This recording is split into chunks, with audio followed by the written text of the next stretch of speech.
Hello everybody and welcome back to a brand new product review. We're going to be talking about these new additions to the terrain and monster token sets. New for me, but they're definitely not new. They came out quite a while ago. I want to say at least 6 months ago, if not longer. I've been using these for a little while now and I finally want to give my review. I don't really like giving bad reviews, but I don't have the best things to say about this, but I will point you in the best direction that I can find when it comes to monster tokens and terrain. But first things first, we're going to be talking about this box right here. And I'm going to start with all of the good stuff. This looks nice, you know what I mean? Open that thing up and you've got a very fancy decal.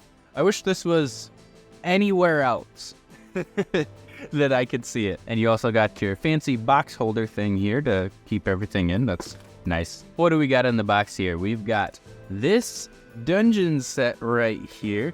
A full panel blank map with a full panel forest set on the side. You might notice that this is not exactly the map that comes with this set here. This is my Pathfinder map. I happen to use this thing, so I left it at a friend's. And then here's the thing about this. You have so much variety when it comes to blank dungeons and blank forests. There's not exactly a lot that you can do with the blankness of this kind of set.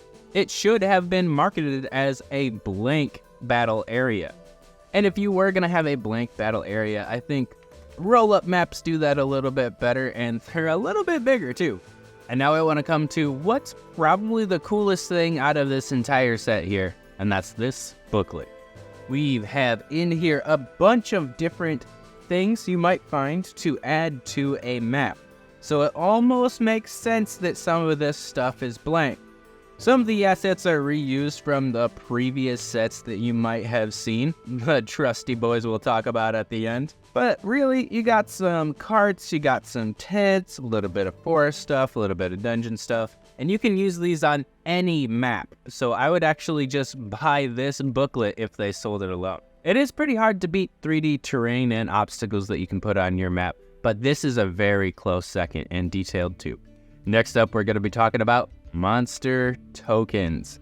And these things here could have been a really good solution. But unfortunately, the route they went to get there seems a bit flawed. If I was going to make a token, I would make it reusable, laminated, and two-sided. But what we do have are these. So we got our monster tokens. These things come in 3 different sizes. You'll find your normal ones, large ones, and bigger than that too. You put them on these weighted tokens here that are reusable. The monster variety in here is pretty good. I wouldn't say I have too much of a complaint when it comes to monster variety. They even give you the horde type monsters that you'd want a bunch of, which nobody ever does when it comes to tokens.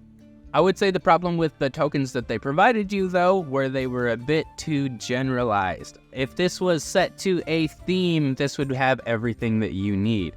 But you're going to have one thing for a scenario and then you'll be pigeonholed to use whatever you've got here that might not necessarily fit your theme. These things here are just like the things in the blue book where you can stick them right on whatever map you have. Luckily, most of the terrain things don't move and these do, which is why they give you the tokens. You can put it right on here, and depending on if you're good at centering it, unlike me, you have yourself a brand new character token. I think these are okay, but it does lose a little bit of luster when you put it flat on the ground and then it just immerses itself into the map again. I really like things like these, where you're able to pop them out and actually place them on the map, essentially making a 3D element while still being 2D. There are 4 different colors of tokens, which is nice. You could color coordinate a group or something like that. But I do feel like that's a moot point. Because when it comes to grouping in D&D, it's not necessarily in question who's on what side.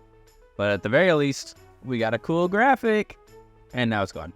So I have already made a review of these things right here. The Dungeon Tiles Reincarnated.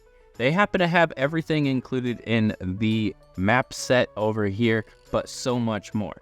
You would have so much more versatility in any scenario if you bought the one of the 3 sets that I was talking about, opposed to this blank set here.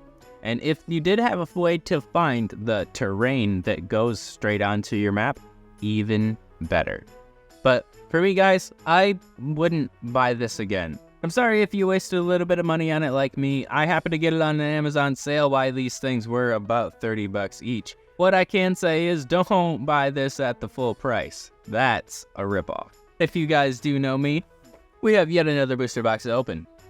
I'm still trying to get Wild Beyond the Witchlight out of here, and I'm trying to tackle the Mogwai Expanse as well. But the coolest thing from the Mogwai Expanse I just happened to buy.